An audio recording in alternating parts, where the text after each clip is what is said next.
Okay, so I'm going to explain what I got going on here. I got a basic pump. Now, it's not a sump pump. It's a pump that takes a water hose on each side, as you can see right there. That's Herman's. We don't own one, but we can get one. I've got the suction from the pump. Goes right here, up and around and into the bucket. Now, when you set this up, obviously the pump is not on. I've got a water hose from the output of the pump. Right here, it's got a loop in it. It goes to the bottom of the boiler. That's coming out of the pump into the bottom of the boiler. I've got a water hose on the spigot just below the zone valves. That's just laying loose in the bucket. If you imagine this not running, so nothing coming out, it's just laying loose in the bucket. Okay? And then what you do, when you got that all set up, you got a water hose from the suction side of the pump laying in the bucket. You got the output side of the pump going to the bottom of the furnace or the boiler. You got a hose coming from the spigot at just below the zone valves going into the bucket loose. You got to turn this valve off. This is your circulating pump, the circulating pump for the boiler. You don't want to put any air or pressure to that pump.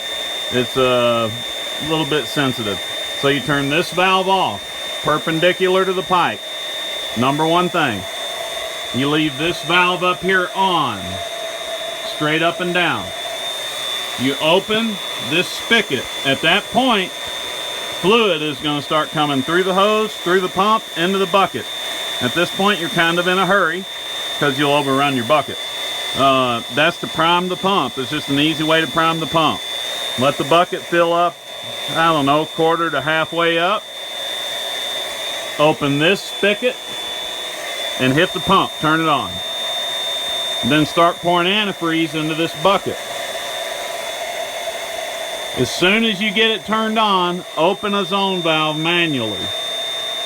Now, what you've done is you kind of done this a backdoor kind of redneck way.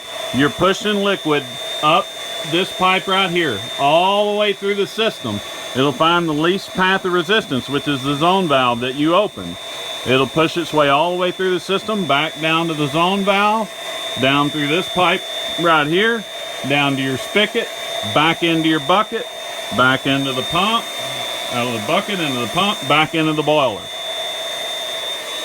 So you're probably going to have to remove some liquid. So you'll shut it all off, right? You'll shut this spigot off down here, shut the pump off, shut that spigot off. That's it. Go get rid of some liquid. Once you got rid of about 5 gallons, probably all you'll have to get rid of. 5 gallons of antifreeze is quite a bit to add. So then go ahead and pour 5 gallons or 4 gallons of antifreeze in the bucket. Open this spigot, turn the pump back on, open that spigot. Your zone valve's open, so now you're just circulating through that zone. Back into the bucket, back into the pump, back into the boiler, new antifreeze.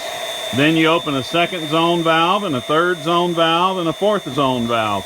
Right now, I've got all the zone valves open, and I'm pumping into the bottom of the boiler, okay, new antifreeze, and it's all going through all the zone valves, coming back out down this hose, into the bucket, back into the pump, back into the boiler. And I've removed about 7 gallons of liquid, and I've added 7 gallons of antifreeze, 100 degree, negative 100 below zero antifreeze. So now we're done, really. It's in there, right? But what I'm doing is just letting them run, because here's the other thing. What better way to remove the air from the system rather than having to go around and bleed all them baseboard units? If you've got all those zone valves open and you're pumping at a high speed liquid and that bucket never goes empty, then what you're doing is circulating straight liquid through all the zones with no air. So it has to push all the air out of the system. So therefore, you've bled the entire system. So it started out today with me going to the hardware store and buying about $500 worth of fittings and shark bite fittings and solder and copper tubing and all kinds of stuff to put spigots on every one of them pipes.